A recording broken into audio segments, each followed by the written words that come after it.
What's up, my family? Listen, first-time listener, or you've been here the whole damn time. Hit that like, hit that subscribe, giddy up, let's go, no notes. That's my baby. That's my baby. We're going at it at 110%. I just want 5 minutes of happiness, please. Just give me 5 minutes. And they scored! They did it! What the hell was that? Oh, yeah! What the f*** are you talking about? All right, everybody, welcome in. This is Real Talk Fantasy, exclusive on A2D Radio, streaming on Facebook, YouTube, Twitter, X, Instagram. Download us wherever you get your podcast, Spreaker, Spotify, Google Play, iHeartRadio, iTunes. Jesse King, Mike Everly, I'm Rob Brinkman. Each and every week, we are brought to you by Baggio's Breads, located in Mount Laurel, New Jersey, home of the best stuffed breads, tomato pies, sandwiches, cutlets, and meatballs. Mention A2D Radio. 10% off your in-store purchase, now open 9 to 3 on Sunday to better help you with your football tailgate needs. That's Baggio's Breads in Mount Laurel, New Jersey. Got a big show tonight. We got the injury report, we got waiver wires, we got the trade block, and we are still alive after the wreckage of last week in our survivor pool. The Niners got it done for us on Thursday, and then there was absolute carnage on Sunday with the Ravens, the Jaguars, and the Dallas Cowboys losing. 46% of the people that we were playing with on DraftKings bit the dust, so we are well on our way to $1 million. Hopefully you're following along with us. Tell us what you think in the comments. We're here to help you guys. This is for the fan, by the fan. Leave it in the comments. We'll get back to as many people as possible. Each and every week we start with our poll question. Our poll question tonight centers around injuries and the waiver wire. Let's go out to Los Angeles, boys. Justin Herbert, a monster game. Chargers get off the schneid. Not without consequence, though. Mike Williams, surprise, surprise, popped his ACL once again. He is out for the season. Josh Palmer will outperform Quentin Johnson for the rest of the season. This is a strong agree for me. I know Quentin Johnson is one of those rookies that Mike likes to talk about in the dynasty and keeper format. Maybe that's the way to go in those formats, but I'm going to focus on redraft for this poll question. I love Josh Palmer. He's a deep threat. He can run all the routes. He had a good game absent of Mike Williams after the injury. Herbert trusts him. He's a really good quarterback. They have a good offensive coordinator there. They throw the ball all the time. Austin Eckler to touch on an injury. He's still not right. And Joshua Kelly hasn't gotten it done in the running game at all for the Los Angeles Chargers. So they can sustain 1, 2, maybe even 3 receivers on a week-to-week basis. But I'm a huge Josh Palmer guy. I'm kicking myself. I think that people are starting to grasp the concept of the free agent auction format of doing it rather than doing it in reverse standings, because I consider myself pretty aggressive in the auction format when it comes to waivers and free agents. And I haven't gotten anybody except Jerome Ford, who I spent my whole budget on in the leagues that I have him in. So I was not able to get Josh Palmer in as many leagues as I wanted. But I think he's the guy that steps up over Quentin Johnson to fill that void left by Mike Williams, at least in the short term. Thoughts, comments, concerns? I mean, you pretty much covered it all, Rob. It's not the first time that Josh Palmer has been asked to step in and take on a major role in that offense. Certainly a new offensive coordinator, so it's a new offense, but he's proven to be able to do it in the past. And I'm just not the big Quentin Johnson fan. Yes, he performed in college against talent that wasn't, really NFL caliber. I don't think he really has the hands to be consistent week in and week out contributor in the NFL. So those are my issues with Quentin Johnson. So, yes, I think Josh Palmer will outperform him, and I don't really think it's a question. For me, I think it's kind of a twofold question. In the near term, Josh Palmer steps in, and he's the better player. But long term, I think after week 8, week 9, week 10, Quentin Johnson's now going to be getting a lot more reps. He's going to outperform Josh Palmer. So if I have to answer the question, I would say disagree. Quentin will eventually outperform Palmer, but obviously, like I said, near term, if you need somebody, Palmer's the guy you want to grab. I just look at Quentin Johnson. he's the typical X receiver to me, and that's what Mike Williams was.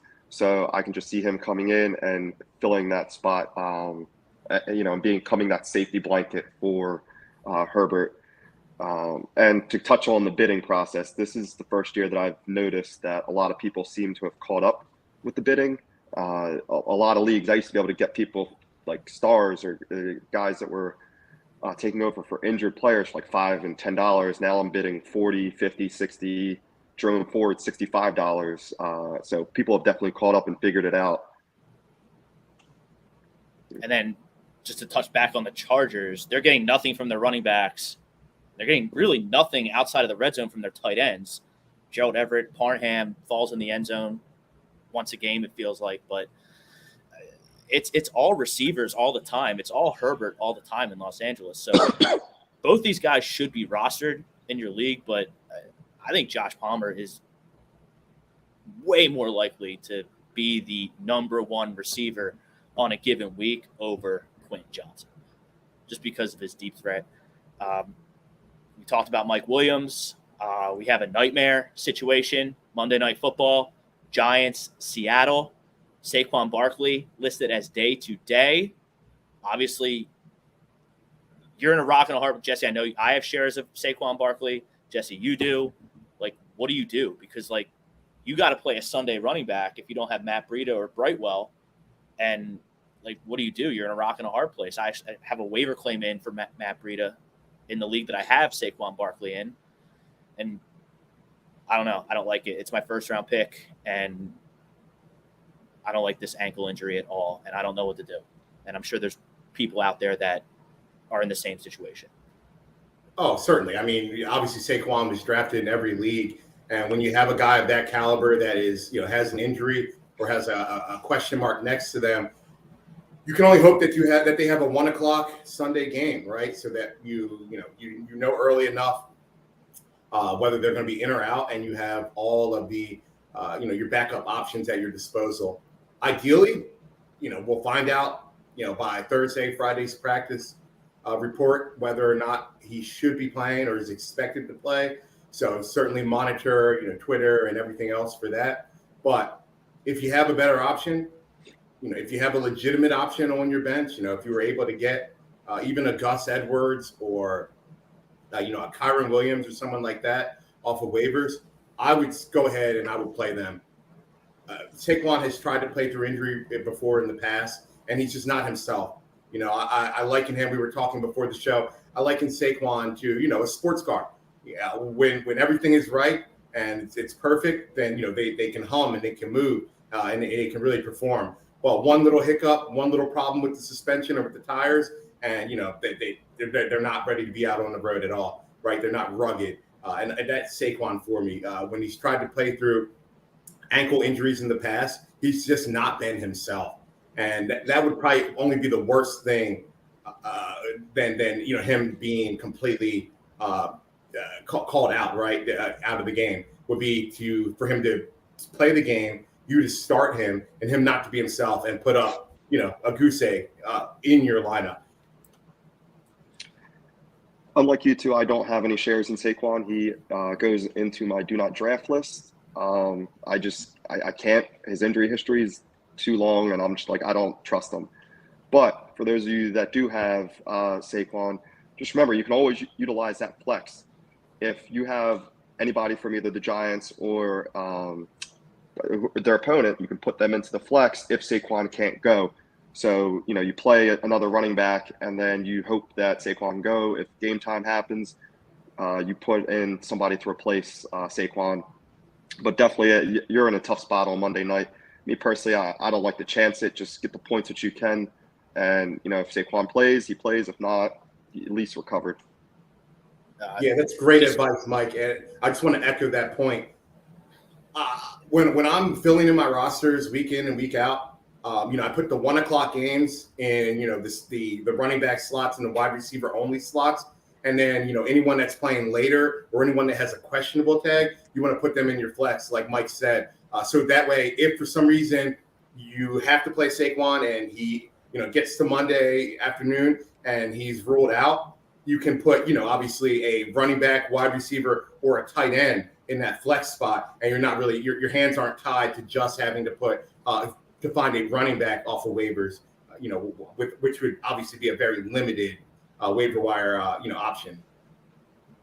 The only two guys that I can suggest, if you do want to roll the dice or you don't have a choice and you have to wait and pray that Saquon is active, and you're just going to take a chance that maybe a 50% Saquon is better than, 100. The example, I played Chuba Hubbard in the league because I was stuck and he got 2 points. So if that's my situation, I'm inclined to roll the dice with Saquon and if I lose by 2 points, then, screw me, right?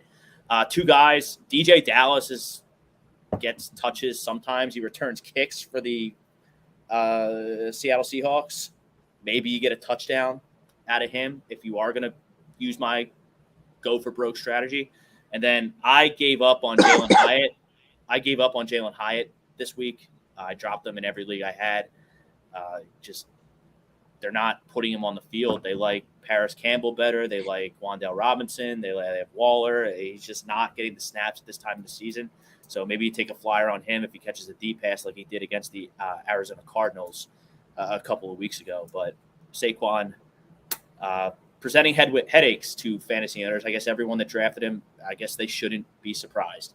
Another guy doesn't look right. Quarterback, Cincinnati. They got the win last week. Jamar Chase finally got his, but Joe Burrow isn't right, guys.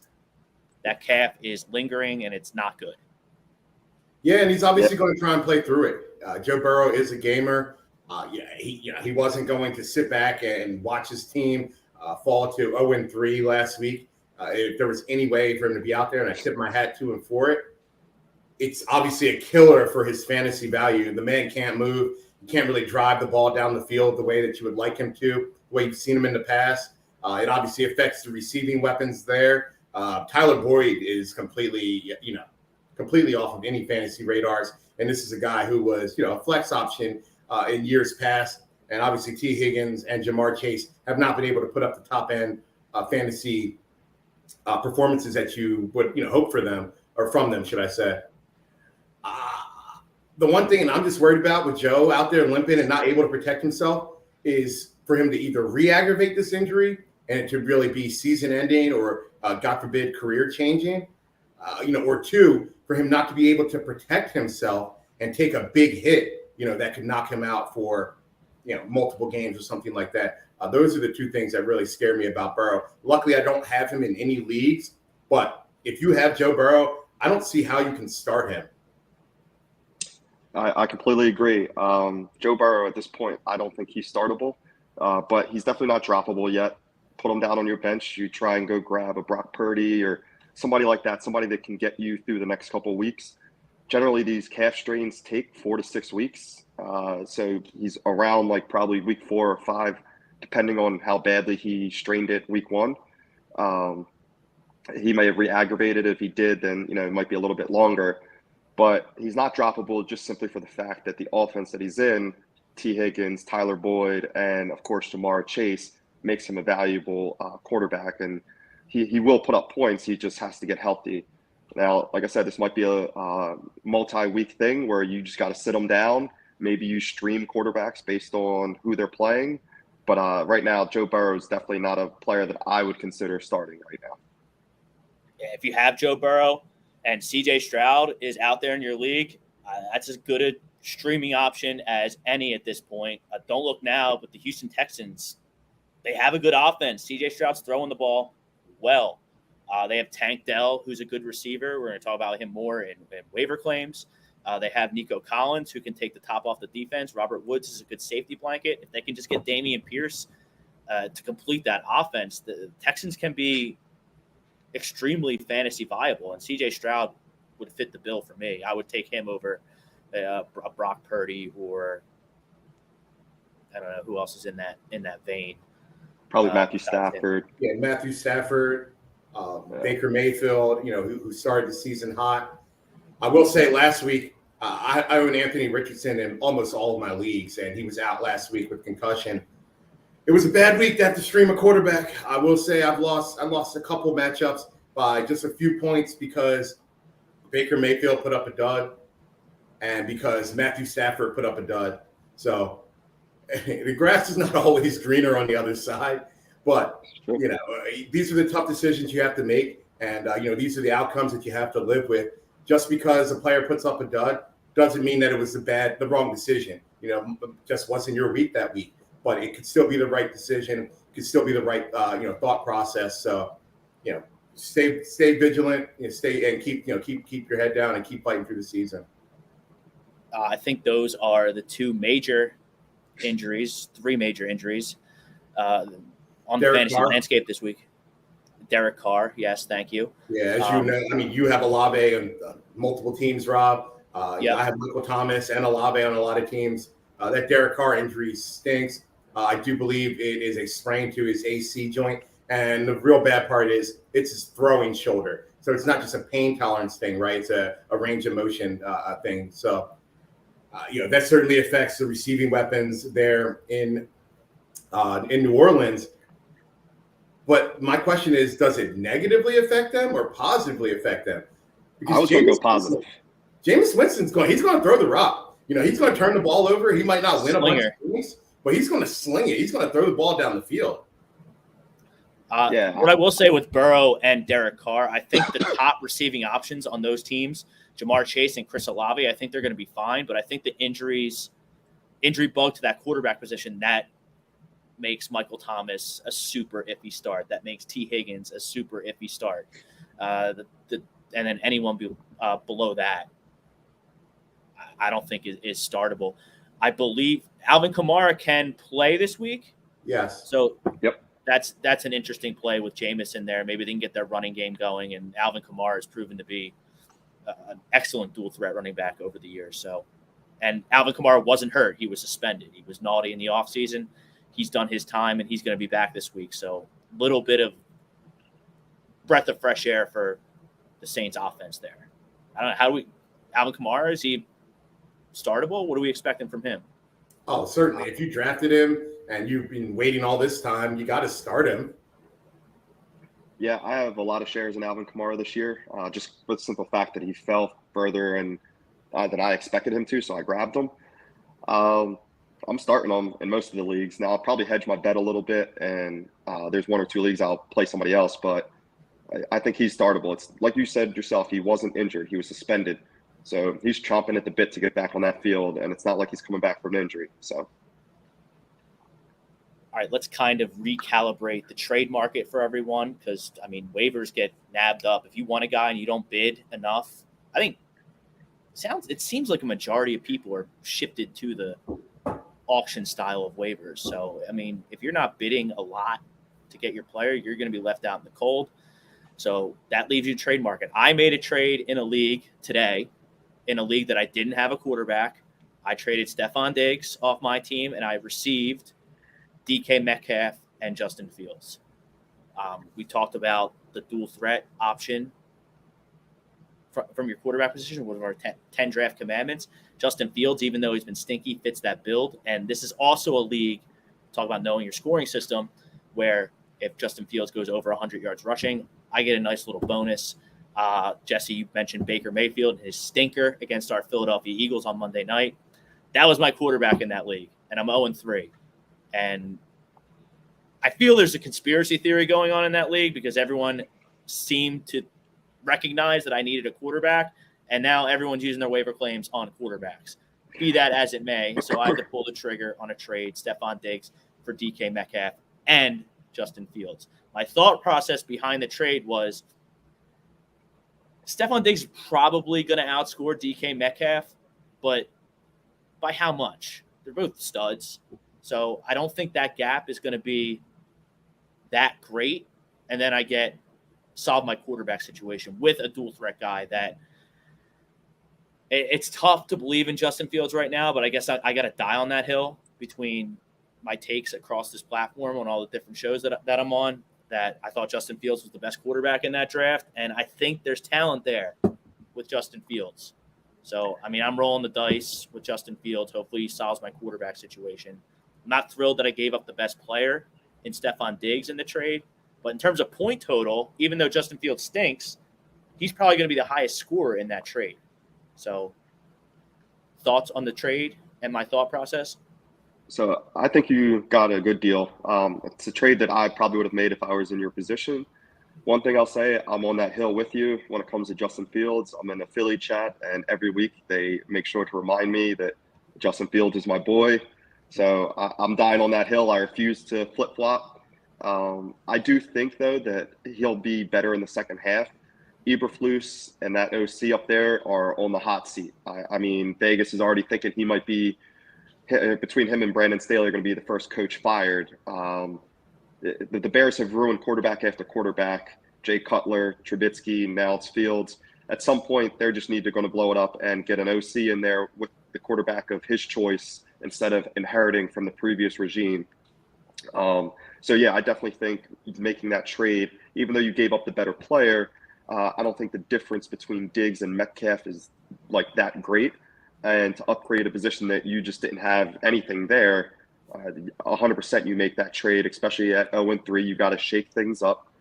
Depending on how many people are in your league, you got to start thinking if you're 0-3, you need to start stacking wins because only, depending on what the playoff format is, 4, 6, maybe 8 teams make the playoffs. But at some point, you have to stack wins, and you're going to need players to do that.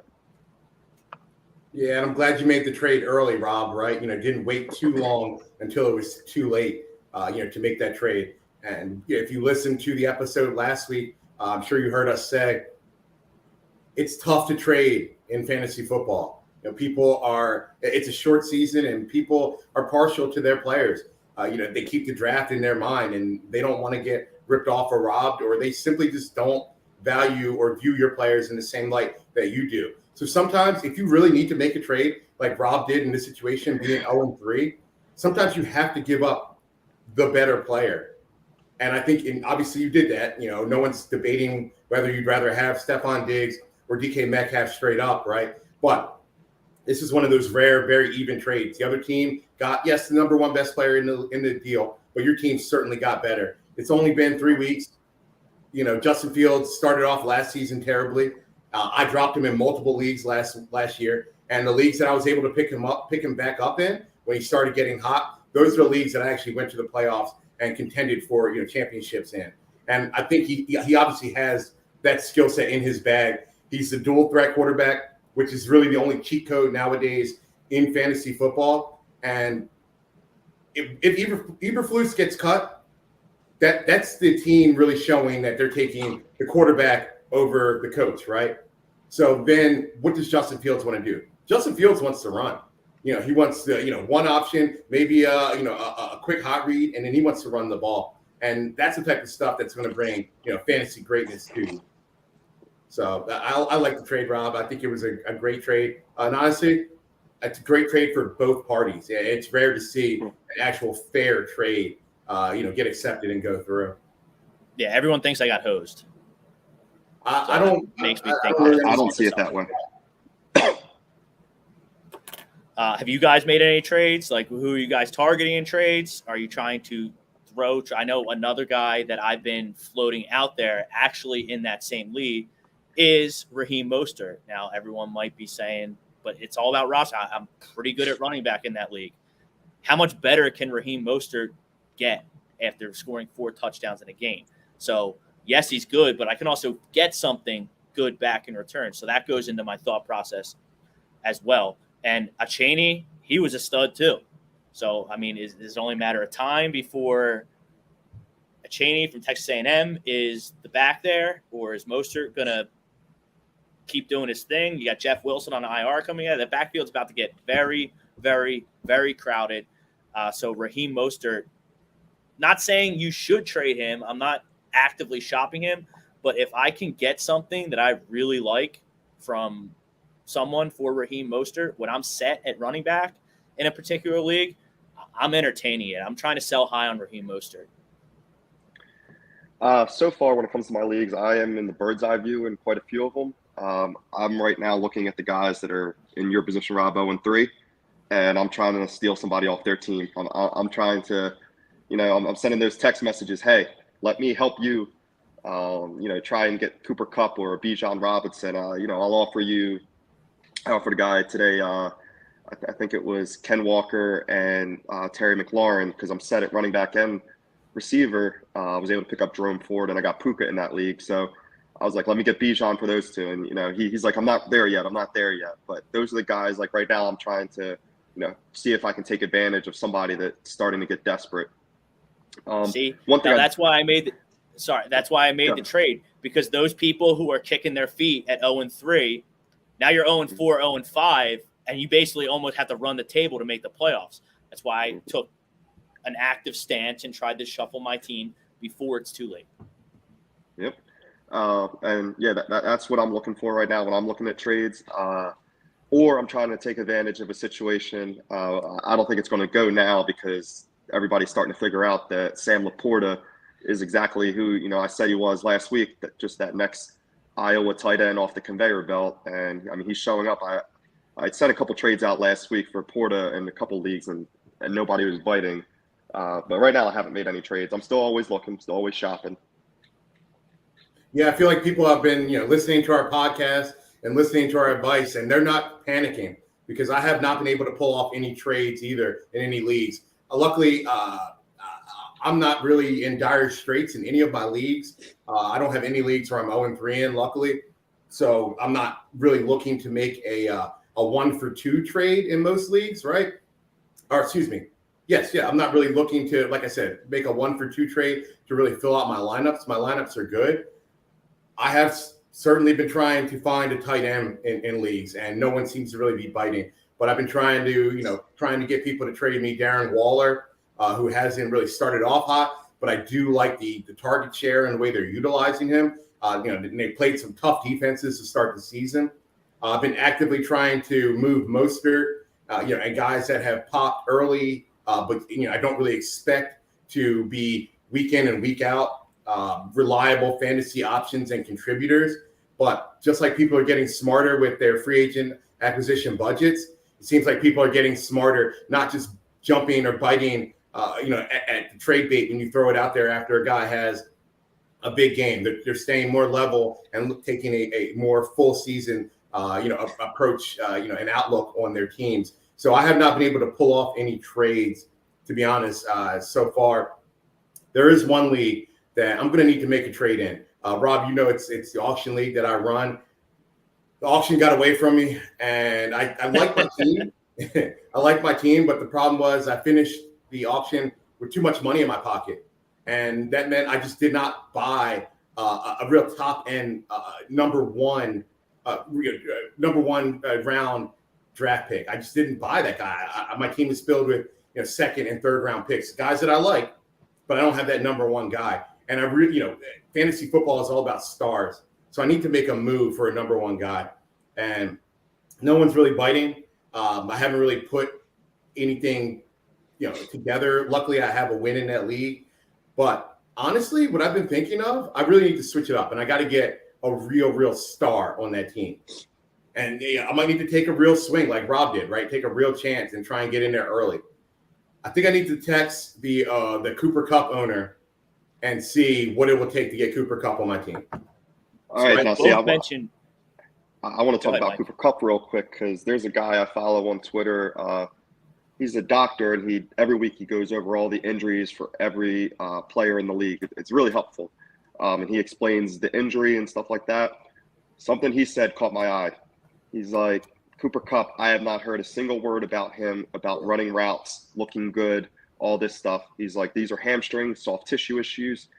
He is very concerned the fact that Cooper Kupp has not been out there running, or at least there have been no reports coming out of LA that he's been practicing and running the routes and stuff like that. So I would be very wary of Cooper Kupp. I love how he slips that in, Jesse. Like, I follow this great guy on Twitter and doesn't. Oh, you guys should follow this guy. It's cool. He just wants to keep all that. You want to do the podcast on A2D, and we do it to help the people with our inside information. And you're like, yeah, this guy on Twitter, he's great. He said Cooper Kupp stinks, but only I can know who it is. Let me go find him real quick. He's got to be He's a Dallas fan. Like, he's going to get it. People. That's the reason why you might be able to get Cooper Kupp at a discount, right, from the Cooper Kupp owner. Maybe they've already moved forward, and you're trying to get ahead of that news, right? because as soon as that news comes out, if it does come out, it's obviously a swing for the fences, and it's a big chance. That you'd have to take, right? You're going out on a limb. But sometimes, scared money don't make no money, right? Fortune favors the bold, right? Or as the commercial said with Tom Brady and them, fortune favors the brave, right? But you need to really make that jump, and that's why Cooper Kupp has been on my mind. I haven't heard anything like Mike was saying, and that is a little bit concerning. You would think that even with, a re-aggravation of a hamstring, if it were more of the typical variety, that's just my layman's term for it, you would think that you would have heard something about him, working on the sidelines now, or at least being back at the practice facilities, and we have not heard that. So that does scare me, Cooper Kupp. But that's just an example of the type of swing that I'd be looking to make. Go ahead, Mike. So go ahead, Mike. So sorry for not getting the name for you guys, but it's Dr. Jesse Morris, at Dr. Jesse Morris. He's on Twitter or X. And like I said, every week at the conclusion of the football Sunday and Monday, he goes through all the injuries of the week. He gives a breakdown of the injuries, the significant ones. And I mean, I found him very helpful, found him probably about 2 weeks ago, immediate follow. And I'm constantly checking the injury reports that he's putting out. It's actually just one of my burner accounts, Mike. Yeah. Is that Morse? Yes. Little white dude in the doctor jacket with the blue check mark. Oh, he's got a blue check mark. He's got to be good. All right, we'll try him out. I mean, he was all about the Rodgers injuries. Like, that's the Achilles the second it happened. I mean, he was just tweeting about it before word even came the next day. So he was right about that. And as far as Cooper Kupp, the fact that we haven't heard anything encouraging is telling, because this happened at the beginning of training camp, very early in training camp. He's going to be out for one more week guaranteed. Then he's got the Eagles at home in week 5. That's the first week he's eligible to return off the IR. So I think there's a little substance to that statement there by Mike, which brings us to, if that's true, then Tutu Atwell and Puka Nacua are here to stay. I was able to grab Tutu Atwell in a league on waivers this week.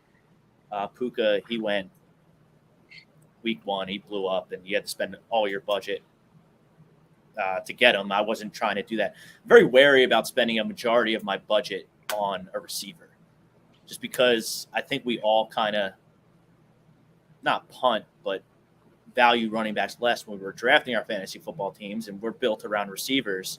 So I'm trying to spend all my money on the Jerome Fords of the world, or if a running back becomes available, that it becomes more valuable because of injuries, something like that. So I'm wary about spending it on a receiver.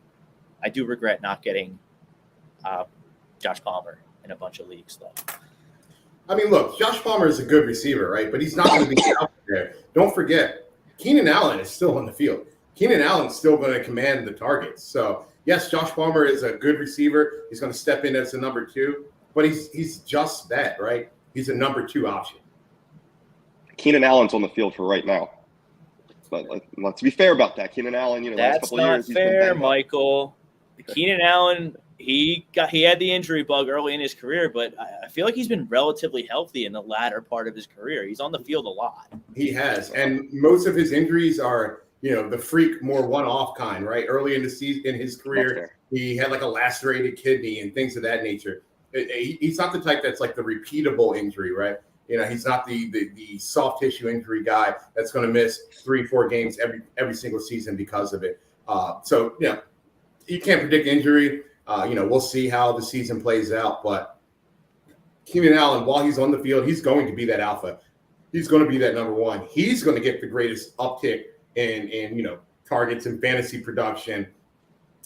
Consistently week in and week out without Mike Evans or without Mike Williams being there. He's going to be way more consistent than Quentin Johnson or Palmer, could be, period. All right, let's move on to waivers. Before we get to waivers, let's get a special message from our friends at Royal Billiards. Royal Billiard and Recreation, proudly celebrating 40 years and our new, bigger showroom. Twice the size and twice the fun. More pool tables by Olhausen. More dartboard sets, including custom reclaimed backboards. More bar and kitchen stools that can change a room. And more bars, including pre-built and custom. Hot tubs, skee ball, shuffleboard, outdoor, and fun. Royal Billiard and Recreation, your ultimate game room store. Now located on Bethlehem Pike in Colmar. All right, there they are, Royal Billiards, our newest sponsor here on A2D Radio. Check out Royal Billiards and Recreation, the coolest place for all your game room and man cave needs. For the last 41 years, this family-owned business has been the premier game room store of the Delaware Valley, stocked with the very best in pool tables and accessories, shuffleboard, card tables, dart supplies, bars, and bar stools. Turn any ordinary room into an extraordinary gaming experience. 515 Bethlehem Pike in Colmar, PA. Visit them at royalbilliards.com. Everything fun for your home or office. There's the website right there. Waivers. We kind of talked about the Chargers situation. What's jumping out to you guys in terms of waiver guys heading into week 4? I think you got to start with, well, he might be gone now, Sam Laporta, so I'm not going to talk too much about him. I talked about him earlier. He's the next tight end that's just popping immediately. He's a rookie. The guy that I will talk about, though, is Marvin Mims. He's starting to show up. Russell seems to like him, is definitely targeting him. I liked him coming out of college. It looks like he's finally putting it together. Now, part of that might have been last week that Broncos were getting absolutely obliterated, 70-20, and he was just out there getting targets. But I do think going forward, Marvin Mims might be, somebody that could come in and be a flex option for you. I definitely like the abilities that he has. He's running the route tree. He's got good hands, good yards after catch. So definitely look for Marvin Mims. I think he's still available in quite a few leagues. A lot of people haven't picked up on him yet, mainly because of Judy and Sutton in front of him. But, definitely look out for Marvin Mims. Yeah, Marvin Mims, 37% owned in Yahoo leagues, which is where I play all my fantasy. That means even when we drop on Thursday afternoon, he's probably going to be out there ahead of that Thursday game. So I love Marvin Mims. I have a lot of shares of Marvin Mims.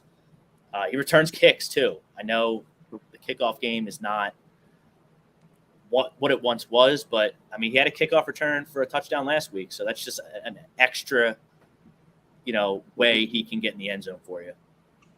Yeah, I love Marvin Mims, and, I wish we could rely on, the assumption of rational coaching because he would be getting way more targets. The only problem with Mims is he's simply just not getting the targets.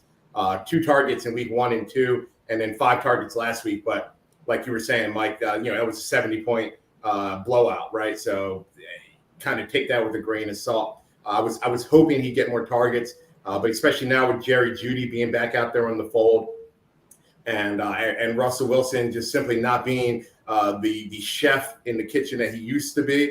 I don't think that there's just not going to be any bites on the apple to go around. But I do like Marvin Mims, the player. Thought that was a great draft pick by the Broncos, and the Broncos know how to draft wide receivers. Cortland Sutton, Jerry Jeudy, those guys are great wide receivers, and they've had other good ones over the years. I think Hamler was a nice pick. It's a shame he had the heart issues. Tim Fitzpatrick, you can't stay on the field, but he's a great wide receiver when he's healthy. So follow, defer to the experts, should I say, right? They've shown that they're great. I just want to see more targets for Marvin Mims. I think he's a prime example of a player whose stock gets elevated in either standard forming, like touchdown standard league, should I say, where you don't get any points for receptions, or leagues where it's half point per reception, right? Where you don't need those big target monsters, right? To actually put up the big points. You could just have one catch for 70 yards and a touchdown and be, one of the top scoring wide receivers of that week. I think that type of format really elevates Marvin Mims. I think it's been the story of waivers all season so far, right? Where it's like one big name one big guy that you really try to get. And then after that, it's really just, pepper the board or try and get ahead, of the curve and get guys before they really blow up, right? And, in that, with that logic, I think Trey Sermon is someone who should be at the end of most benches. All right, he got released by the Eagles and then signed by the Colts. I do not expect Jonathan Taylor to play for the Colts this season, whether he gets traded or, a phantom injury keeps him on the pup. I don't think that he's going to get traded this offseason or this season, should I say. And I definitely don't believe that he will play for the Colts ever again. So I think it's going to be Zach Moss's backfield, but Zach Moss has not been able to stay healthy in his NFL career. They don't have anyone behind them. Pretty sure they cut Deion Jackson. Trey Sermon came in. I think they might have signed him like Wednesday of last week. And he came in and had 5 carries and 2 targets, on Sunday. So he they're showing faith in him. They're showing that they want him there and they want him to be a part of that offense. He did spend some time in Philadelphia last year with the new Colts head coach Shane Steichen. So, he understands the offense, understands the terminology. So I think that really helped him be able to step right in, for week 1 and be a contributor. So I think Trey Sermon needs to be at the end of most fantasy benches. Running backs are tough. Running backs always get injured. And we said last week, and I'll repeat it every week moving forward, you really should be filling your bench with high upside running back handcuffs, especially guys who, if the number 1 guy goes down, they can step in and number 1, get the opportunity, and number 2, have the actual talent to be able to excel with that opportunity. It's the reason why A-Chain was owned in any league that I'm in. And, it's why I'm picking up Trey Sermon now to try and beat people and be ahead of the curve. Go ahead, Mike. No, it's well, Rob, you had somebody? I do have someone. I would just reevaluate the Jonathan Taylor situation around week 8 because I think he's got to show up by week 8 to have it count for his contract, or this doesn't count towards his contract. So, that's a month away. So I think that's something to note. We sat here and watched the whole Ben Simmons saga in Philadelphia. And honestly, if I were a professional athlete and actually getting paid, I would do the same thing. I would find a reason, right, an illness, or whether it be physical or mental or whatever, to get my money and not play. And I think Jonathan Taylor is going to do that. And this is pure speculation, but I think Irsay it will be perfectly fine with that. He's pig-headed. And he's the type that, he's not going to be stood up and he's going to be stuck in his ways. And I don't think he cares if he burns millions of dollars doing it. And he just started this for no reason, which is the puzzling thing. Jonathan Taylor, I don't follow the Colts closely, but Jonathan Taylor doesn't strike me as a problem. He kind of wanted his money and they just told him to buzz off. Puzzling. Or say might be back on the sauce, so Might be. Yeah. When did he ever get off? Yeah. He's been on it for a while. What's that quote? Paid that man his money. Pay him. Yeah. From Rounders. Him in this offense. Look at Zach Moss putting up, 100+ yards rushing and receiving, week in and week out. This is Zach Moss we're talking about. A guy who couldn't even get out on the field consistently in Buffalo. When Devin Singletary was his only competition, right? Jonathan Taylor would be rivaling Christian McCaffrey for the number 1 running back this season if he were out there on the field and healthy. So that'd be the only reason in my mind that Jonathan Taylor would come back and play. If he sees what's happening, and is like, well, if I do play, I'm going to put up video game numbers, and that's going to help my pockets later on down the line. But at this point, I think it's mano a mano. I think it's, it's a principle matter now. I just don't see him playing for the Colts. So with that being said, I think Trey Sermon should be added in most leagues. Certainly put down at the end of your bench. I'm going to give you a receiver in the same vein. Rondale Moore, Arizona Cardinals. He's 9% owned on Yahoo. He's a freak athlete. I loved him at Purdue. I thought he was a great pick for the Arizona Cardinals. He can play the slot. He can play outside. They can if they can figure out how to use him. I think he's a potential monster. He had They handed the ball off to him on Sunday against the Cowboys, and he took it to the house from, I think, 40-plus yards. 9% owned. If you miss on the guys that we talked about at the top of the show, or you missed on Tank Dell and Atwell and Nuka and all these guys, Rondale Moore is a freak. I love this guy. I drafted him at the back end, kind of gave up on him. Now I'm back on, but he's on the back end of my bench on quite a few teams. Potential league winner they can figure out how to use him. I think he's super talented.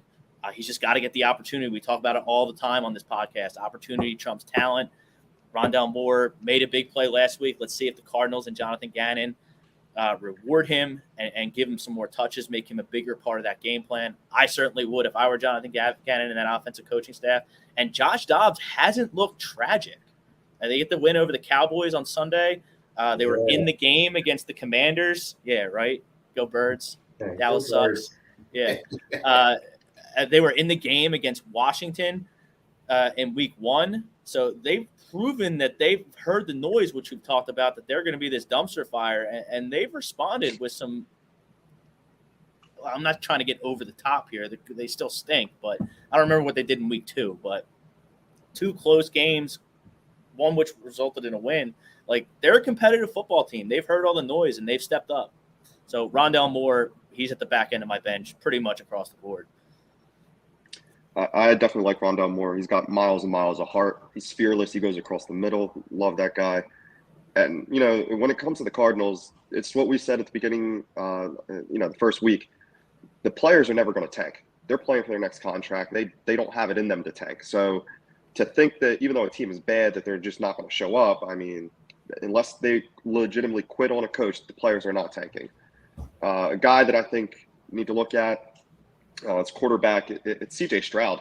I mean, out of all the rookie quarterbacks, he's lighting it up. He went toe-to-toe with Trevor Lawrence last week, and he came out on top with arguably less talent than Trevor Lawrence has on his team. He's turned, Tank Dell, tiny Tank Dell out there into a playmaker. He's got Nico Collins. We'll see if John Mechie can fully recover from, leukemia 2 years ago, and if he can come back.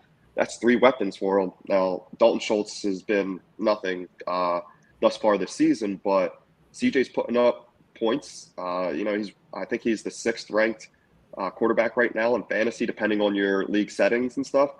So, I mean, CJ Stroud, he wasn't the number 1 pick, but he's showing out, and he might be the first Ohio State quarterback, even though I'm still on that hill of Justin Fields. He might be the first Ohio State quarterback that pans out in recent memory. I mean, he's quieted me, with what he's been doing behind a suspect offensive line in his first year down there. I really like what the Texans are doing. And no, I'm not a Texans fan by any means, but, I'm rooting for them from afar because, they're playing hard and they're putting it together, right? So I definitely like that. It was a tough waiver wire week, and so I'm not going to sit here and BS anyone and act like there's any other real must-haves. But when I scroll through a bunch of my leagues and I look, we were talking earlier about, some of the quarterback trouble that people have been having, especially myself, with Anthony Richardson, and he might be out another week. I'm hoping he's back this week, but you never know. Daniel Jones was dropped or is out there in a lot of leagues. Yes, it's not the prettiest pick, but Daniel Jones has that cheat code aspect to his game. Right? He ran for over 700 yards last season, and he's running again this season. Brian Daboll is their head coach and their offensive guru and mine. Obviously, Kafka is the offensive coordinator, but Daboll is, the offensive mind out there, right? He was the one who made Josh Allen who Josh Allen is. And Josh Allen is fantasy great because of his running ability. And so Daniel Jones is Josh Allen very, very, very, very light, right? And so if he's out there and he's available in any leagues, he's certainly someone that you can look at if you are having quarterback issues or if you are one to roster multiple quarterbacks and want to put him at the end of your bench. With his rushing upside, yes, it's going to be tough to sit there and stomach him week in and week out when he goes up against some of the top defenses, especially top defensive lines that can really get pressure, right? Pressure kills most quarterbacks, but it really hurts Daniel Jones. When they can get pressure, you might want to bench him or look for another option. But Seattle can't get pressure. And I think that could be a low-key shootout game this week, right? So if Daniel Jones is out there available, especially in leagues that are, 4-point per passing touchdown, where it really boosts up quarterback rushing numbers and stats, I think Daniel Jones needs to be owned. And look no further than week 2, where he put up, 35-plus fantasy points in most fantasy scoring formats. All right, last one from me. I will reluctantly give the Dallas Cowboys some love here. Michael Gallup. We had a Michael Gallup sighting on Sunday against the Arizona Cardinals. I have it right here. Caught 6 of 7 targets for 92 yards. He's 18% owned. I really like this play, whether it's DFS, maybe he's your captain in the captain mode format, because they're playing the New England Patriots this week, and Christian Gonzalez has shut down everyone, and they've been good receivers. A.J. Brown, a little bit of a tough week against in Miami. They took the L, but Christian Gonzalez is developing into a shutdown corner. That's not good for CeeDee Lamb, so I think that this is a good week 3 sleeper play right off the waiver wire in Michael Gallup.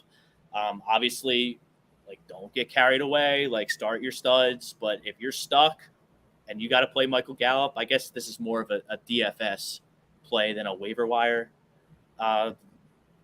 scenario, because unless you're in a deeper 12, 14-man team, you're probably not going to have to start Michael Gallup, but put him on the back of your bench. Maybe he returns to his form that he had prior to tearing his ACL, because he was very good before that, and he played well last week. So I'm going to try and jump on that train early like I did with Rondell Moore.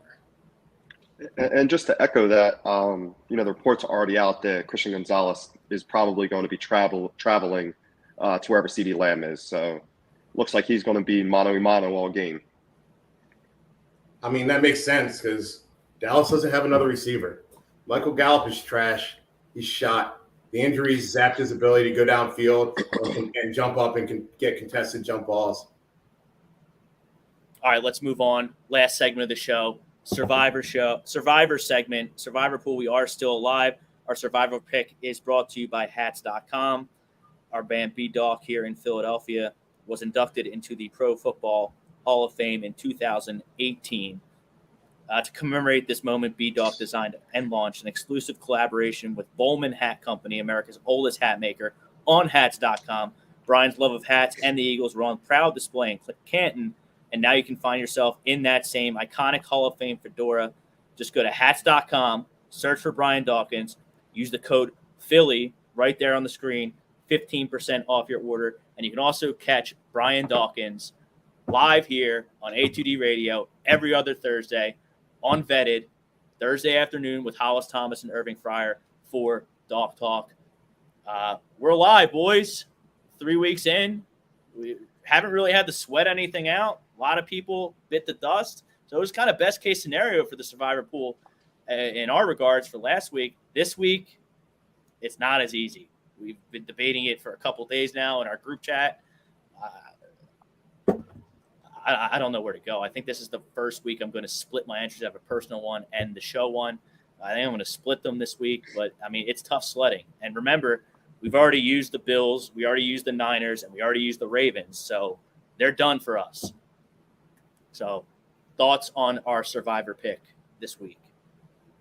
Yeah, I don't know how much longer we're going to be doing this podcast, man, because if we hit this millie, bro, I might be. Yeah.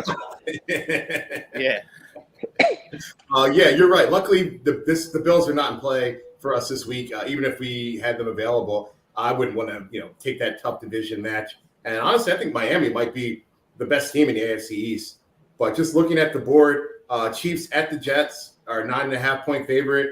49ers hosting the Cardinals are a 14-point favorite. Cowboys hosting the Patriots are a 7-point favorite. And our Philadelphia Eagles hosting the Commanders is a so those are the top options out there, right? In terms of widest point spreads. We were talking earlier about how players don't ever quit, right? They play hard and they don't really pack it in and try and tank. It's teams. I don't expect the Texans to try and to tank. I don't expect the Cardinals to tank. I would not be surprised if the Jets pack it in, right? If they keep starting Zach Wilson, those players might just quit on the coach, on the team, and on the season. We're already hearing rumblings, of infighting within the organization. They don't seem to be wanting or willing to make a real move at the quarterback position and bring in someone who can actually help that team win, right? So I'm always down to target that dumpster fire out there, with the Jets. And luckily, we do have the Chiefs alive. And yeah, I know some people don't like using the best teams earlier on in the season, but a lot of those people that follow those philosophies are gone. They're not even in the survivor pool anymore. So congratulations having all these top teams in your back pocket when you're sitting on the bench, right? You're sitting on the sideline watching us play. I don't think that there is a better play on the board this week than the Chiefs going, and they're going to beat up on the Jets. I mean, the Chiefs look like they've returned to form. They put a hurting on the Bears. Offense seems to be humming. That young defense, I think they have the youngest defense in the league, is hitting on all cylinders. So I'm definitely down for the Chiefs. Another thing, I'm a big proponent of not choosing divisional games. So like the Eagles, Commanders, you never know what happens in a divisional game. Doesn't matter the point spread. You're going to get the opponent's best shot. So, yeah, I'm definitely down with the Chiefs. Yeah, exactly. Just honorable mentions. I mean, I've heard some rumblings of the Vikings on the road being a potential pick. I'm not into that. I'm not picking the Vikings. My life depended. Like, this is a survivor pool. Like, if I lose, I'm out. I'm not picking the Vikings to do that. I would like to steer clear of that London game. Mike, I know we talked pre-show about potentially the Jaguars coming back off that loss. That London stuff makes me nervous. And guess who they're playing in London? The Atlanta Falcons. My man Kyle Pitts, he only scores in England. So maybe there's hope for me and Kyle Pitts so he can have a big game, then I can trade his ass next week. I'm sick. I'm diet on every eye. This is going to be his breakout. I drafted him 4 rounds too early, and he kills me. So Kyle Pitts in London, maybe he can shock the Jaguars again. I think Atlanta's a good team. Totally agree about the NFC East. I think the rivalries with the NFC East and AFC West, I think those are the two divisions in the league that have the fiercest rivalries. So I'd like to stay away from that. So I think the Chiefs are our game, and I've been sold. I'm not even going to split it. I said I might split it this week. I'm just going to go with the Chiefs. Yeah, I think the Eagles will be my fallback pick, not being a homer at all, but obviously it's the team that we follow, the team we watch the most. The Commanders, embarrassed them last season, right, and beat them in the regular season. So I think the Eagles have a tick on their shoulder, and they owe the Commanders one. So I think you will get the best game, for the Eagles. They're not going to overlook the game. They're going to come out there and they should win the game. But I agree with Mike, especially earlier on in the season. There's really no need to take division games. It was a big reason why I, really did not want to take the Jags last week. And luckily in all but one survivor entry, I did not take the Jags. So, we're going to have to make tough decisions later on in the season. We already know that, period, no matter how many teams you have left, right? Even if you have all 32 teams, you're going to have to make tough decisions later on in the season with injuries and so forth and so on. So let's just make the easy decision now, and we'll make the tough decisions later when we need to, pick some longer shots. Hopefully injuries fall our way and everything. But, we're still alive, guys. We're still alive. All right, that'll do it for this edition of Real Talk Fantasy. For Mike Everly, Jesse King, I'm Rob Brinkman. Good luck in week 4, everyone. We'll see you next week. Peace out. See you.